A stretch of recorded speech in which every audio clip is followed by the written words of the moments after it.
मेरे सभी भाइयों बहनों को दीपक चौधरी का प्यार भरा नमस्कार। दोस्तों, आज बात करेंगे लोट के माल के बारे में। लोट का माल कहते किसे हैं, लोट का माल मिलता कहाँ है, लोट का माल में कितना प्रॉफिट होता है, क्या एक्सपोर्ट सरप्लस और लोट का माल एक होते हैं। तो दोस्तों, आज इन्हीं सब विषय पे बात करेंगे। आपको पूरी जानकारी देंगे लोट के माल के बारे में और वीडियो पूरी देखिएगा, बहुत ही इंटरेस्टिंग होने वाली है। नई नई जानकारियाँ मिलने वाली हैं आपको इसमें। तो दोस्तों, शुरुआत करते हैं। सबसे पहला चीज़ आती है कि लोट का यूट्यूब पे आपने बहुत देखा होगा, सुना होगा। यूट्यूब के थंबनेल में लिखा हुआ रहता है लोट का माल, लोट का माल। तो दोस्तों, लोट का माल होता क्या है?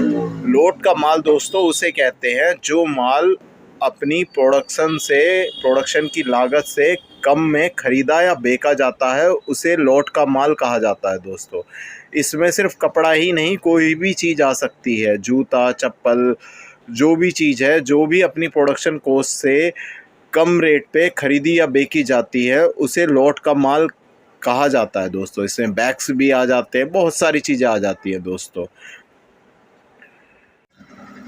लोट के माल में 3 कैटेगरी आती हैं। पहला रिजेक्शन स्टॉक, दूसरा अनसक्सेसफुल स्टॉक, तीसरा शिपमेंट कैंसिल स्टॉक, एक्सपोर्ट और इंपोर्ट वाला। अब दोस्तों, बात करते हैं रिजेक्शन स्टॉक के बारे में। रिजेक्शन स्टॉक उसे कहा जाता है दोस्तों, अगर कोई सामने वाली पार्टी ऑर्डर करती है, उसका डिज़ाइन भी उसका रहता है, क्वांटिटी भी उसकी रहती है, सारी चीज़ उसकी रहती है, और उसके माल में ज़रा सी भी कमी रह जाती है या कोई भी दिक्कत रह जाती है, तो वो सामने वाली पार्टी ऑर्डर को कैंसिल कर देती है। अब जिसने ये बनाया होता है उसके लिए नुकसान भरा हो जाता है, क्योंकि वो जो प्रोडक्शन होती है वो उसके डिज़ाइन के अनुसार होती है जो सामने वाले पार्टी ने दिया था। अब मार्केट में वो डिज़ाइन चलेगा या नहीं चलेगा ये नहीं कहा जा सकता। चल गया तो ठीक 1%, अगर नहीं चला तो पूरा का पूरा वो लॉट में ही बिकता है इकट्ठा होके। दूसरा दोस्तों, अनसक्सेसफुल स्टॉक। अनसक्सेसफुल स्टॉक उसे कहते हैं दोस्तों, मान लीजिए पार्टी ने प्रोडक्शन करा। प्रोडक्शन में ये ज़रूरी नहीं है कि सभी चीज़ें बिक पाती हों, कुछ चीज़ें पार्टियों को पसंद ही नहीं आती, तो बहुत सी चीज़ें रह जाती हैं बिकने से, उन्हें कहते हैं अनसक्सेसफुल स्टॉक। और वो एंड ऑफ द डे वो सारा का सारा लॉट में ही बिका जाता है। तीसरा आता है शिपमेंट कैंसिल स्टॉक, एक्सपोर्ट और इंपोर्ट वाला। दोस्तों, जो एक्सपोर्ट और इंपोर्ट के कपड़े का काम होता है, जो शिपमेंट से आता है और वो शिपमेंट किसी वजह से वो फंस जाता है पोर्ट पे, तो वो नीलामी में बेचा जाता है। वो सारा लॉट के माल में ही गिनती होती है। दोस्तों इसका, अगर आपके पास पैसा है, अच्छा पैसा है दोस्तों, तो आप इस काम में बढ़ के देखिए। दोस्तों, मैं ही कह रहा हूँ, डबल से ट्रिपल चौबल से भी दुगना प्रॉफिट है दोस्तों। पता नहीं क्या निकल जाओ, और सारी इम्पोर्टेड चीज़ होती हैं और मिल जाती हैं नीलामी में वो बहुत ही सस्ते में। इससे बढ़कर आज की तारीख में लोट के माल में इससे ज़्यादा प्रॉफिट है नहीं, शिपमेंट कैंसिल स्टॉक से ज़्यादा प्रॉफिट है नहीं। बात करते हैं इसके प्रॉफिट की। दोस्तों, प्रॉफिट रिजेक्शन स्टॉक में बहुत अच्छा मिल जाता है, थोड़ी बहुत माइनर कमी होती है और वो हमें प्रोडक्शन से कम कीमत पे मिल जाता है। अनसक्सेसफुल स्टॉक में बहुत अच्छा प्रॉफिट मिल जाता है। इसका जो प्रॉफिट होता है दोस्तों, वो दुगने से भी ऊपर होता है। लोट के माल के प्रॉफिट का कोई जवाब नहीं, सबसे ज़्यादा है, चाहे वो किसी भी चीज़ का काम हो, एक्सपोर्ट का हो, कपड़ों का हो, या बैग्स का हो, या किसी भी चीज़ का काम हो। तो स्पेशली कपड़ों में, क्योंकि कपड़ों में पता चल जाता है रिजेक्शन का मतलब कोई कमी है, वो चलने लायक है कि नहीं है, लेकिन बाकी चीज़ों में ऐसा नहीं हो पाता जितना कपड़ों में बिल्कुल नीट एंड क्लीन पता चलता है कि चीज़ बहुत अच्छी निकलेगी। इसमें बहुत मोटी कमाई है लोट के माल में, कपड़ों के अंदर बहुत ही ज़्यादा मोटी कमाई होती है दोस्तों, दुगने से भी ऊपर का प्रॉफिट होता है। अब दोस्तों, बात करी जाए ये मिलता कहाँ है। दोस्तों, ये मिलता है, एक तो मैंने आपको बता दिया, शिपमेंट कैंसिल स्टॉक, एक्सपोर्ट और इंपोर्ट वाले गवर्नमेंट के थ्रू मिलता है, नीलामी के थ्रू मिलता है। इसके लिए बहुत से डॉक्यूमेंट बनाए जाते हैं, इसके लिए अलग से वीडियो बनाऊंगा क्योंकि इस वीडियो में पॉसिबल नहीं है, बहुत लंबा टॉपिक है। अगर आप चाहेंगे तो मैं इसके बारे में पूरी डिटेल आपको वीडियो में बना के दे दूँगा। अब बात करते हैं रिजेक्शन स्टॉक की। रिजेक्शन स्टॉक दोस्तों, ऐसा नहीं है कि हमेशा ही रिजेक्शन आता रहे। ये पार्टियों के पास आ जाता है कभी कभार। इसके लिए सबसे ज़्यादा जो मेहनत होती है ना दोस्तों, वो लॉट के माल में ही सबसे ज़्यादा मेहनत होती है। इससे ज़्यादा मेहनत किसी चीज़ में नहीं होती, क्योंकि लॉट का माल, ओरिजिनल लॉट का माल, ऐसा मान लो जैसे भुस में सुई ढूंढ रहे हो।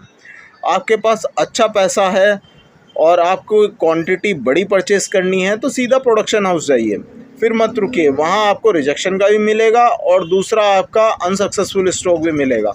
हर प्रोडक्शन हाउस पे कुछ ना कुछ मिलता है। अब ये प्रोडक्शन हाउस आपको खुद ढूंढने पड़ेंगे, हर सिटीज़ में होते हैं, लोकल के भी और एक्सपोर्ट सरप्लस वाले भी। एक्सपोर्ट सरप्लस वाले भी मिल जाएंगे आपको, और जो लोकल कपड़ा बनाते हैं उनके पास भी ये चीज़ें रहती हैं। जो अच्छी क्वालिटी का बनाते हैं उन पे ही मिलेगा। दूसरा, अनसक्सेसफुल स्टॉक। अनसक्सेसफुल स्टॉक दोस्तों, अगर आपके पास अच्छी क्वांटिटी है पैसा लगाने की तो प्रोडक्शन हाउस में ये भी मिल जाता है, इजीली अवेलेबल हो जाता है। और अगर बात करें, अगर आपके पास पूंजी कम है तो ये मिलता है आपको होलसेलरों पे। होलसेलर के पास हमेशा आप एंड ऑफ सीज़न शॉपिंग करिए और एक स्टार्टिंग में शॉपिंग करिए, आपको ये चीज़ें आसानी से मिल जाएंगी। इस वक्त नहीं मिलेंगी, सीज़न के बीच में नहीं मिलेंगी। आप जून जुलाई पार करिए और एक्सपोर्ट सरप्लस के अंदर लॉट का माल इतना मिल जाएगा, मतलब बहुत ज़्यादा मिल जाएगा। लेकिन आपको ढूंढना पड़ेगा, आपको खोजना पड़ेगा। इस काम में जिसने जितना मेहनत कर लिया वो उतना ही अच्छा पैसा कमा जाएगा और बहुत मोटा प्रॉफिट होता है। यानी कोई चीज़ 200 की है तो वो 150 रुपये में आपको मिल जाएगी। अगर उसकी प्रोडक्शन लागत 200 रुपये आ रही है तो वो प्रोडक्शन से भी कम आपको 150 रुपये में मिल जाएगा। अब बात करते हैं दोस्तों, एक्सपोर्ट सरप्लस क्या लॉट का माल होता है? हाँ दोस्तों, एक्सपोर्ट सरप्लस भी एक तरह का लॉट का माल होता है, लेकिन इसे प्रॉपर लॉट का माल नहीं कह सकते, क्योंकि ये बिल्कुल अलग ही चीज़ होती है। क्योंकि लॉट के माल में लोकल भी ख़रीदा जाता है, लॉट के माल में कैसा भी कपड़ा हो या कैसी भी चीज़ हो वो ख़रीदी जा सकती है। लेकिन एक्सपोर्ट सरप्लस का जो कपड़ा होता है वो उसकी अलग ही कैटेगरी होती है।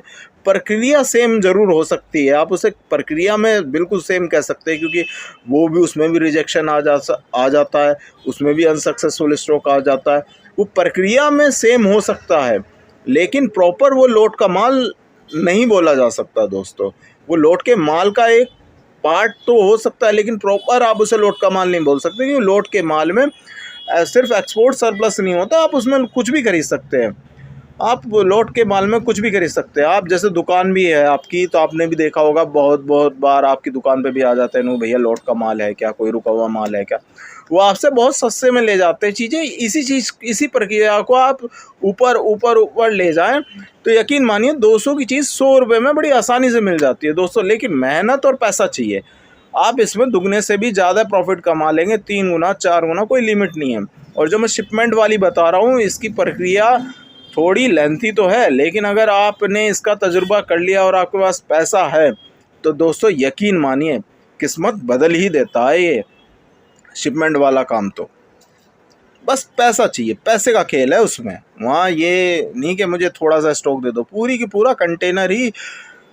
का पूरा कंटेनर ही नीलाम होगा उसमें। उसमें ये नहीं है कि भैया एक गठरी दे दो या 10,000 का माल दे दो, 20 का दे दो, ऐसा नहीं होता वहाँ तो पूरा का पूरा शिपमेंट ही, और लेने वाले लेते हैं और दुगने तिगने प्रॉफिट से वो माल बेचते हैं, अलग अलग करते हैं उसे। जो भी निकलता है कपड़े वाले के वाले को पहुँचा देते हैं, जूते वाले का जूते वाले को पहुँचा देते हैं, और इसी तरह बैग वाले का बैग वाले को पहुँचा देते हैं। तो इसी तरह उन लोगों का काम चलता है दोस्तों। आपका कोई सवाल हो दोस्तों, या मुझसे कोई गलती हुई हो तो उसके लिए माफ़ करिएगा, और आपका कोई सवाल हो तो ज़रूर पूछिएगा, जवाब देने की पूरी कोशिश करूँगा। और वीडियो अच्छी लगी हो तो वीडियो को लाइक और कमेंट और चैनल को सब्सक्राइब ज़रूर कीजिएगा। अच्छा, मेरे सभी को राम राम, जय हिंद।